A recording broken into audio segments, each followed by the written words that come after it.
નમસ્કાર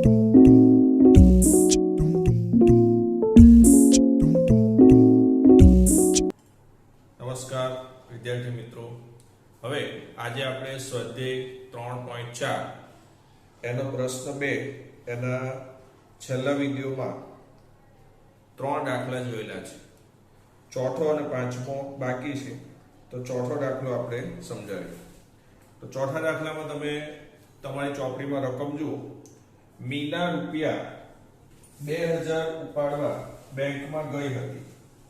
તેણે કેશિયરને કહ્યું હતું કે માત્ર રૂપિયા 50 અને 100 ની નોટો જ જોઈએ છે. મીનાને કુલ 25 નોટો મળી હતી. તો તેણે રૂપિયા 50 અને રૂપિયા 100 ની પ્રત્યેક કેટલી નોટો મેળવી હશે.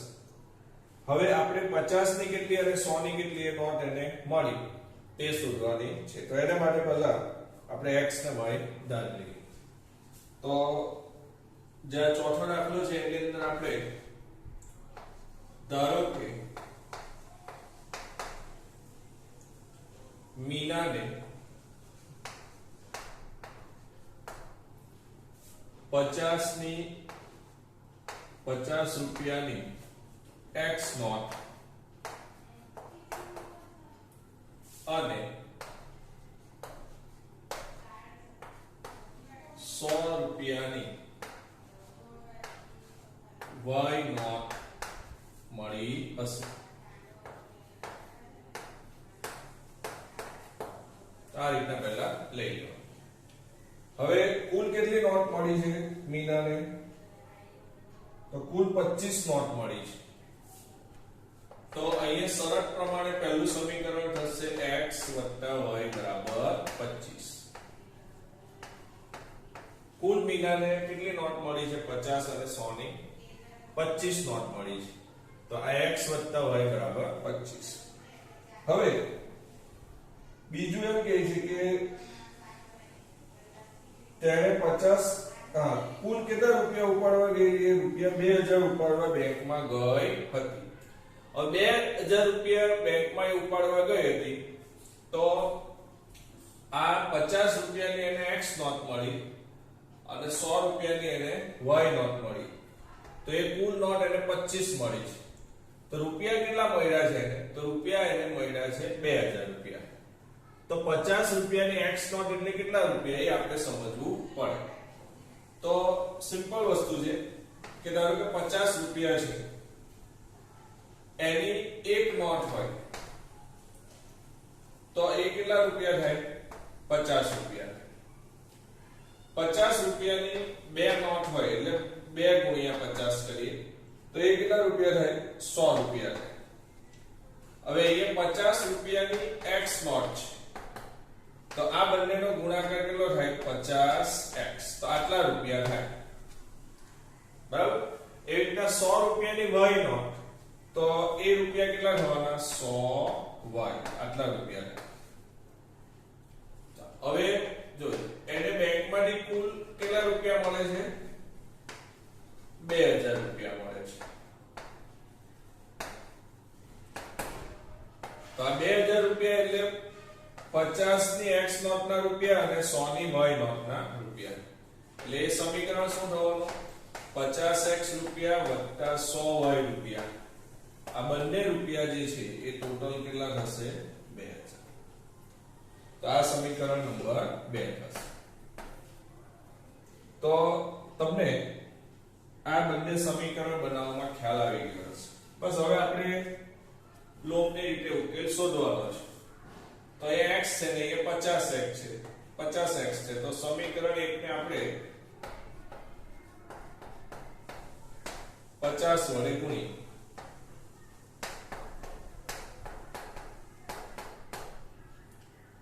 તો આને 50 વડે ગુણીએ તો આ થશે 50x વત્તા 50y બરાબર 25 ગુણ્યા 50 કરીએ તો 25 ગુણ્યા 5 કરીએ તો 125 થાય ને 0 એટલે 1250. અને આ 50x વત્તા 100y બરાબર 2000. આ સમીકરણ 2 લખેલું છે. સમીકરણ 1 ને 50 વડે ગુણતા જે સમીકરણ મળે એમાંથી આપણે સમીકરણ 2 બાદ કરવાનું છે. તો બાદ કરીએ તો બાદબાકી પછી આ નિશાની બદલાઈ જશે માઈનસ ને આ પ્લસ છે તે શું થઈ જશે માઈનસ. તો આ 50x 50x એટલે આ 0 થઈ જશે. અહીંયા 50y છે -100 તો 100 મોટું છે એટલે -50y બરાબર છે. એવી રીતના 1250 2000 હવે 2000 મોટું છે એટલે અહીંયા થશે -750. બંને બાજુથી માઈનસ કાઢી નાખો તો 50y બરાબર 750 માટે y બરાબર 750 ના છેદમાં 50. તો અહીંયા y બરાબર આ 0 ને 0 નીકળી જશે. તો આપણે જાણીએ છીએ કે 15 ગુણ્યા 5 એટલે 25. તો y બરાબર કેટલો આવશે 15. ચાલો હવે y 15 આવે એ કિંમત આપણે સમીકરણ 1 માં મૂકી દઈએ. y 15 તો એને આ બાજુ લઈ લો એટલે x મળશે. તો x + y બરાબર 25. તો x + 15 બરાબર 25 માટે x બરાબર 25 - 15 માટે x બરાબર 10. y બરાબર 15 x બરાબર 10. તો આ રીતના આવશે. હવે આપણે x કોને માટે ધારેલું હતું કે 50 રૂપિયાની. તો એ જવાબ લખી દેવાનો કે 50 રૂપિયાની 10 નોટ અને 100 રૂપિયાની 15 નોટ મળી હશે. ખ્યાલ આવી ગયો? તો આ રીતના તમે આ દાખલો ગણી શકો. ચોથો. ચલો હવે પાંચમો દાખલો.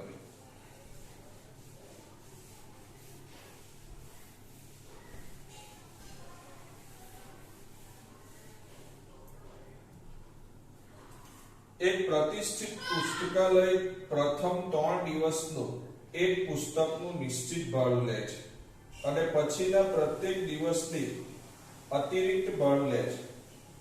સરિતા 7 દિવસ પુસ્તક રાખવાના ₹27 ચૂકવે છે. સુશી 5 દિવસ પુસ્તક રાખવાના ₹21 ચૂકવે છે. તો નિશ્ચિત ભાડું અને પ્રત્યેક વધારાના દિવસનું ભાડું શોધો. હવે અહીંયા પ્રથમ 3 દિવસ જે છે એનું નિશ્ચિત ભાડું છે. એટલે કે જો તમે 3 દિવસ પુસ્તક લઈ જાઓ તો એનું ફિક્સ ભાડું હોય. દાખલા તરીકે આપણી લાઇબ્રેરીમાંથી આપણે પુસ્તક લઈએ છીએ સોમવારે,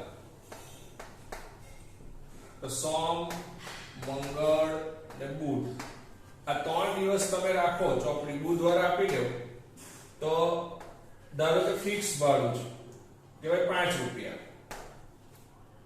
પણ જો તમે વધારે રાખો ગુરુ, શુક્ર, શનિ આમ રાખો તો વધારાના જે 3 દિવસ છે એનું એક દિવસનું ભાડું ધારો કે 2 રૂપિયા છે. તો આ 2 રૂપિયા, આનો 2 રૂપિયા, આના 2 રૂપિયા એટલે બીજા કેટલા રૂપિયા થયા 6 રૂપિયા. તો આ 5 રૂપિયા તો ખરા જ વત્તા 6 રૂપિયા. તો આ ફિક્સ ચાર્જ કહેવાય, નિશ્ચિત કહેવાય.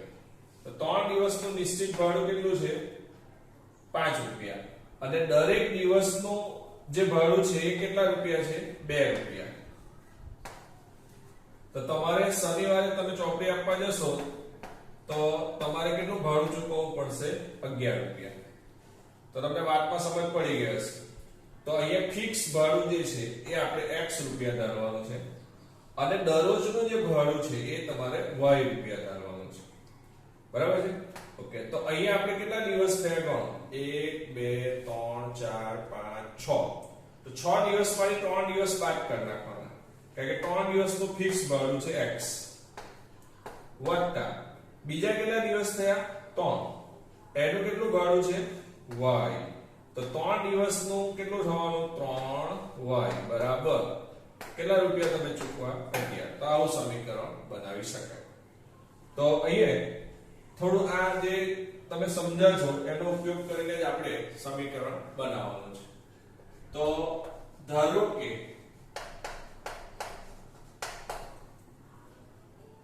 પુસ્તકાલયમાં 3 દિવસનું નિશ્ચિત ભાડું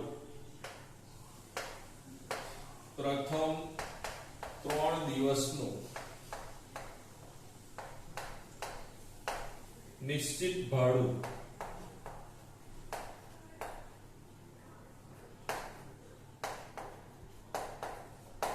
x રૂપિયા છે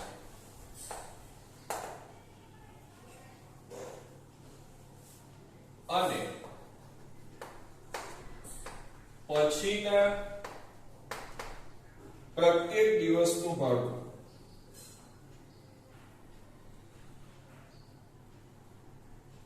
પ્રત્યેક દિવસ એટલે દિવસ દીઠ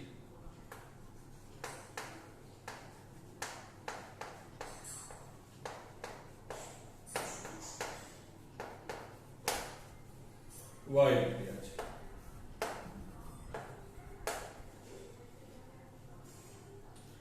જો હવે અહીંયા આપણે સમીકરણ બનાવ્યું. પહેલું સમીકરણ કોનું છે?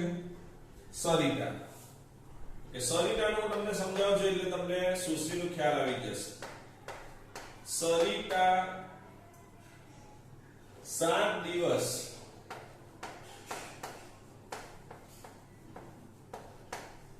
નું ભાડું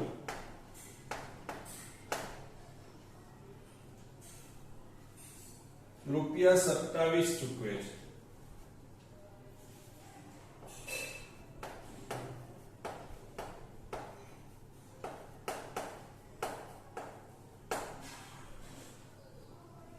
જોજો હવે અહીંયા સમજીએ. આ કેટલા દિવસનું હતું? 6 દિવસનું. એમાં 3 દિવસનો x બીજા 3 દિવસનું 3y. હવે સરિતા 7 દિવસનો છે તો 7 માંથી 3 દિવસનું આપણે x ધારેલું છે.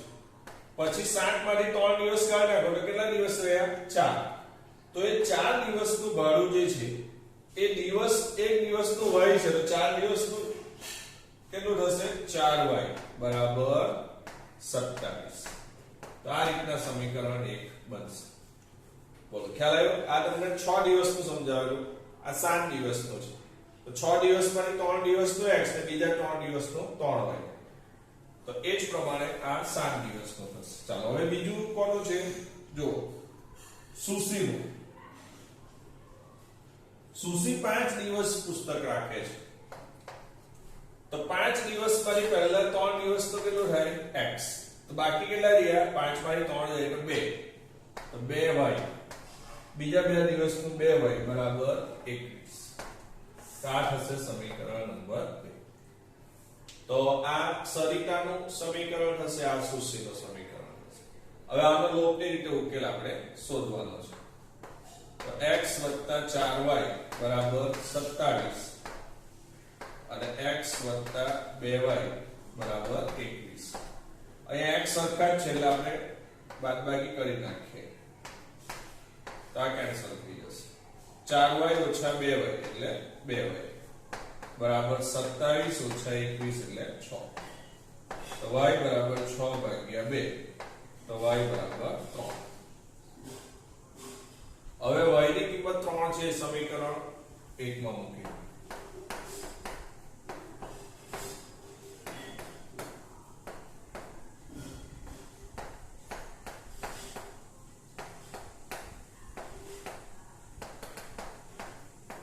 -12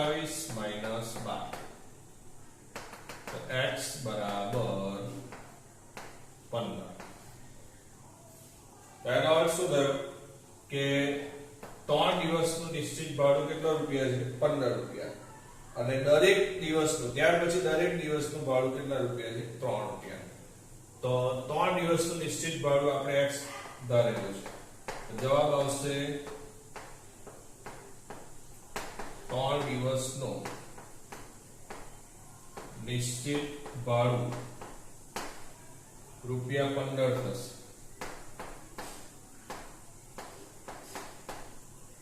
અને પ્રત્યેક દિવસનું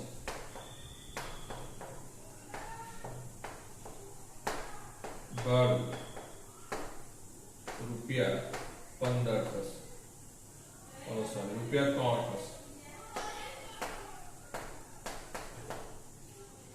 બરાબર. તો આ રીતના આપણે આ 5 દાખલા અહીં તમને આપેલા છે એ કમ્પ્લીટ થશે.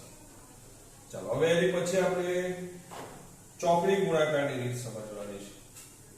તો ચોકડી ગુણાકારની રીત શું છે તો તે પહેલા આપણે સમજી લઈએ અને ત્યાર પછી એના દાખલા ગણીએ.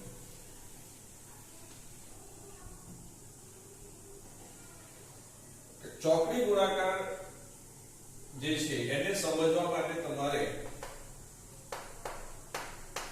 ચોકડી ગુણાકારની રીત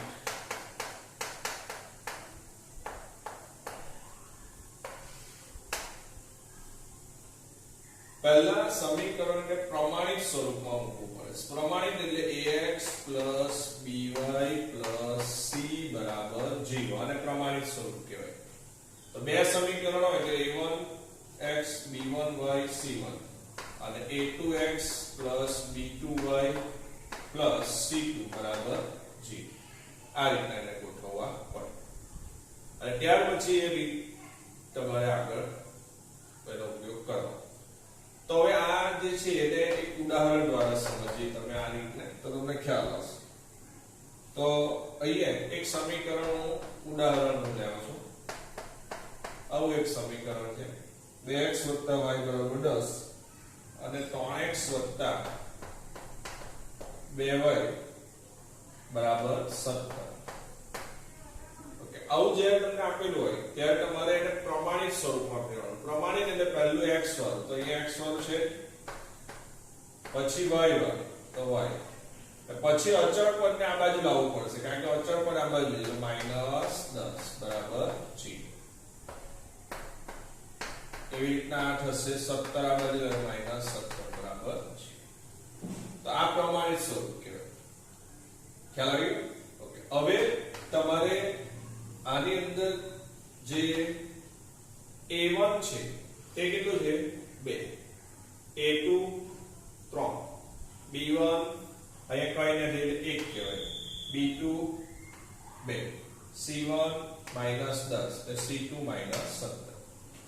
તો a1 2, a2 3, b1 એટલે આ 1, b2 એટલે આ 2, c1 -10 ને c2 -17. આ રીતના સહગુણક લખી દેવા. ચાલો હવે ચોકડી ગુણાકારની રીત છે એમાં તમારે પહેલા x ના સહગુણકો બરાબર y ના સહગુણકો બરાબર અચળ પદના સહગુણકો એ લખવાના છે. તો x ના સહગુણકો જે છે એ છે 2 અને 3 એટલે આ બે. એના સિવાયના 4 લખવાના એટલે 1 2 -10 -17. y ના છે તો y ના 1 ને 2 છે, જો 1 ને 2 તો આની લખવાના એના સિવાયના એટલે પહેલા આ લખવાના પછી આ લખવાના. આમાં ક્રમ ની બદલાવો જોઈએ. તો આ છે તો પહેલા આ લખીશું -10 -17 અને 2 અને અચળ પદ હોય ત્યારે આગળના 4 લખવાના તો 2 3 1 2. હવે આમાં ખાસ ધ્યાન રાખવાનું જો આ 1 2 -10 -17. હવે આ જ પાછું અહીંયા આવશે જો -10 -17 2 3. આ જ પાછું અહીંયા આવશે 2 3 અને 1 2. એટલે ક્રમ અહીંયાથી ચેક કરી લેવાનો આ રીતના. ચાલો હવે ચોકડી ગુણાકારનો અર્થ થાય આનો આની સાથે ગુણાકાર માઈનસ આનો આની સાથે ગુણાકાર. તો જુઓ આનો આની સાથે ગુણાકાર થશે -17, પછી માઈનસ લખી જ દેવાનું. આનો આની સાથે ગુણાકાર -20 તો કૌંસમાં આપણે લખીશું -20 એટલે ભૂલ નહીં થાય. y 10 3 30 -30 -17 દુ 34 એટલે -34 બરાબર 1. 2 2 4 -3 * 3 તો x -17 + 20 ઓછા ઓછા વધતા જઈએ y -30 વત્તા 34 1 છેદમાં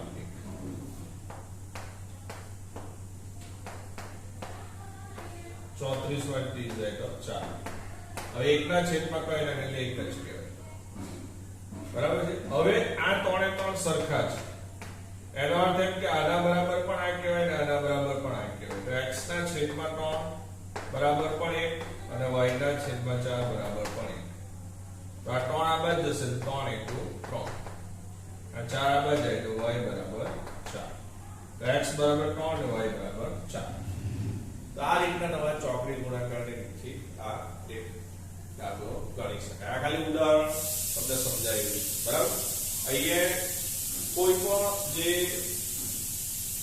દાખલો છે એ દાખલાની અંદર તમારે સૌથી વધારે ધ્યાન અહીંયા જ રાખવાનું છે આ લખો ત્યારે જો આ સહગુણક છે તો 1 2 -10 17 પછી આ y ના સહગુણકમાં પહેલા આવે પછી આ લખવાનું એટલે -10 17 આવે જ પાછું એટલે 2 3 આ લખ્યું હવે આમાં ત્રીજી પછીનામાં 2 3 પહેલા આવશે પછી 1 2 આવશે પછી તો ચોકડી ગુણાકારમાં અહીંયાથી આ રીતના ગુણાકાર જો 1 અને -17 પછી માઈનસ લખી દેવાનું 2 અને -10 એટલે -20 એટલે 10 અને -10 અને 3 એટલે -30 -17 * 34 -34 એવી રીતના 2 2 4 -3 તો આ રીતના તમે સાદું રૂપ આપી શકો